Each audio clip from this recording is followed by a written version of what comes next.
Tengo que decir algo antes de comenzar a conversar con el doctor que ya nos acompaña acá. Muchísimas gracias, porque desde que comenzamos con este tema, dijimos el tema del que íbamos a hablar el día de hoy, ya comienzan a llegar todos sus comentarios y sus dudas, sobre todo que para nosotros hoy más que nunca son importantísimas respecto al tema del trasplante de órganos. Y ahora con este pequeño comentario del Twitter de Freddy Parada que ya nos llegó, dar vida después de la vida es un acto noble y humanista para los que creemos en Dios y la ciencia. Soluciones Donantes, les recordamos hoy, el hashtag que utilizamos es Soluciones Transplante. Ya se encuentra con nosotros el doctor Luis Hernández, él es médico nefrólogo especialista en trasplante renal. Él además trabaja en el Hospital Universitario de Caracas y también en la clínica Sanatriz. Doctor, yo estoy hablando desde el principio de que en Venezuela existen más de 3.000 personas esperando por un órgano. ¿Cuál es la cifra en realidad? Bueno, fíjate, las cifras hoy en día son como un poco difícil de conseguirlas, ¿no? Pero es un estimado, está en ese número de 3.000 a 4.000. En riñón aproximadamente son 1.700, de 1.500 a 1.700 lo que se estima que está en lista de espera, sin contar los que están en hígado, los que están en córnea, los que están en médula ósea y los que están en válvulas cardíacas. ¿Qué sucede? Fíjate, en el caso del problema renal, nosotros tenemos una población de 100, aproximadamente 100 centros de diálisis en el país. Y tenemos aproximadamente casi 15.000 o 16.000 pacientes que están en hemodiálisis, lo cual quiere decir que ya tienen una enfermedad renal crónica. Nosotros lo llamamos estadio 5 o terminal, que ya el riñón no funciona para Que nada. dependan de la máquina Dependen de para la máquina de sobrevivir. hemodiálisis, sin contar que también en la otra modalidad de diálisis, que es la diálisis peritoneal, que la puedes hacer en tu casa a través de un catéter en tu abdomen o en tu Ok. barriguita, hay aproximadamente 4.000 personas también. Entonces ya tenemos casi 19.000, un estimado. No te puedo dar números exactos porque son difíciles obtenerlos porque quien los facilita no los tenemos al día. Personas que necesitan un riñón aunque no estén inscritos. Exactamente, entonces ahí viene la otra parte del problema. Tenemos casi 19.000 personas en diálisis, o sea, de los 30 millones que somos, que conocemos, sin contar personas que también tienen una enfermedad renal crónica, por el estadio 4, que ya están, que necesitan ya un tratamiento sustitutivo de la función renal, pero que no están en diálisis. Estamos hablando de un número bien importante. Y de esos, ponte que tengamos 19.000 personas ya en esas dos modalidades. Y apenas tenemos 1.500 por lista de espera.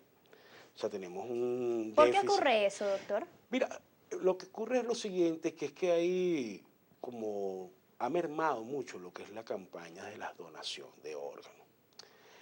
La campaña para explicar lo que es un trasplante de órganos, sobre todo en el caso para un trasplante de riñón. ¿Y qué es un trasplante de órganos? Mira, el trasplante de órganos no es más que colocar, vamos a hablarlo en este término, o poner en una persona que tiene un daño de sus órganos, que sus órganos ya no funcionan, vamos a colocar un nuevo órgano que viene a través de un receptor, de un donante. Este donante puede ser un donante vivo a vivo, de vivo, un familiar suyo, Okay. porque la ley dice que es hasta el 5º grado de consanguinidad.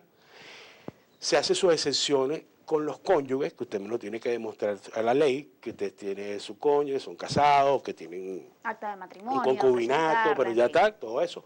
Y alguna afiliación, una adopción después que tengas más de 2 años de la adopción. Ok. Y en el otro caso son los donantes fallecidos, o lo que se les llamaba antes donantes de cadáver, que son todas estas personas que por múltiples situaciones como heridas por armas de fuego, que es muy común ahorita, accidentes de tránsito, más que todo de motorizados, es en lo que se llama muerte encefálica, que es cuando tienes algún accidente o este tipo de situaciones que te comenté previo y estás en una unidad de cuidados intensivos, tu cerebro deja de funcionar y funcionas a través de un aparato, un ventilador, algunas drogas que usamos, y tenemos un corazón que está latiendo con una función pulmonar, pero que la parte cerebral deja de funcionar. Para eso hay especialistas que hacen el diagnóstico de muerte encefálica, eso está en un protocolo escrito, y cuando se diagnostica esa muerte encefálica es que se comienza a solicitar la donación de los órganos. Cuando una persona fallece en casa y manifestó en algún momento de su vida ser donante de órganos, ¿esos órganos se pueden utilizar? No, porque fíjate qué es lo que pasa. Los órganos tienen su vida como su vida médica, tienen que tener sus cuidados. Ok.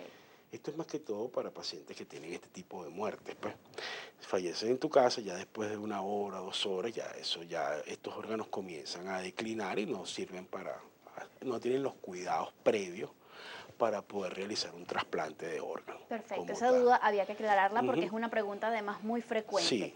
Doctor, sabemos entonces que en el país hay entre 3.000 y 4.000 personas en listas de espera, pero sabiendo que hay una gran población por fuera que también necesita, que no ha entrado a la lista por desconocimiento, porque nadie le ha informado, a veces por temor, miles de cosas, hay gente que le tiene temor al trasplante, puede ser. Okay. Pero es más que todo eso. ¿Y cuántos están dispuestos a donar? Eso es una pregunta de a que, mira, el contestártela sería difícil, porque la idea es que volvamos a retomar este camino que tuvimos en lo que fue la década del principio, al final de la década del 2000 y al principio de la década del 2010 hasta el 2012, 2013. ¿Qué pasó allí? Mira, fíjate, en el 2012 fue un año muy bueno para lo que fue la donación de órganos en Venezuela. Llegamos a tener hasta 5.3 donantes por millones de habitantes. Después comienza la ley, que es una ley bien en muchos aspectos. La ley en este caso de donación, trasplante de órganos, tejidos y células en seres humanos. Entonces, ¿qué sucede? En el 2013 comienza a decaer lo que es la parte de la donación. ¿Cuál sería mi opinión? ¿Qué fue lo que sucedió? Veníamos regidos por una ONG, que era la Organización Nacional de Trasplante de Venezuela, que tenía un sistema que se llamaba el SPO, que era el Sistema de Procura de Órganos y Tejidos. Okay. Después de la ley hacemos una transición y pasamos a algo que lo asume el Estado, que se llama Fundavene, que es la Fundación Venezolana para Órganos y Tejidos. En esa transición comenzó como comienza a mermar todo, como en todas las transiciones. Pues. Entonces, después en el 2014 ya en el 2013 la tasa baja como menos de 3, ya en el 2014 la tasa baja como a 1.4 por millón. ¿Y hoy dónde estamos? Mira, hoy está casi en 1.2, o sea, está muy bajita. Es decir, que en el país existen por año solamente 30 personas que están dispuestas a donar. Sí. Más o menos. En el aproximado. Entonces, ¿qué es lo que ha pasado? Entonces, la campaña de concientización o la campaña de donación ha disminuido. Entonces, estas personas nuevas que vienen emergiendo desconocen que hacemos trasplantes, desconocen que tenemos una serie de hermanos venezolanos que están con estos problemas graves, que sus órganos no funcionan, que dependen, en el caso del riñón, dependen de una máquina para poder subsistir. Fíjate que la ley es muy explícita, la ley dice que todos los medios de comunicación deben, por obligación, hacer campañas de donación, llámese escrito, radio, televisión, como lo quieras decir. Y eso no sucede, eso sucede nada más, por ejemplo, en esta fecha, o en marzo, que viene el Día Mundial del Riñón, o en septiembre, que es el mes de la donación. Entonces eso. ¿Y por qué es tan importante promover esto, la donación de órganos? Fíjate, porque es que tenemos que enseñar a la gente, decirle a la gente que nosotros tenemos personas que son venezolanos, que están atados a esos problemas, a esas máquinas, en el caso de la parte renal, que tenemos pacientes que sufren de problemas de hígado, y el hígado no se dializa. Tenemos gente que tiene problemas con su córnea, tenemos muchos niños y muchas también personas que tienen problemas en su médula ósea, que necesitan para poder subsistir. Y que cuando tú logras que estas personas se trasplanten, tú los pones activos nuevamente en la sociedad. Porque te pongo en el caso del paciente renal. Se tiene que dializar 3 veces por semana, son 4 horas que tiene que estar en la diálisis. Entonces, pero trabajas a media máquina. Sin contar los costos que esto le genera al Estado.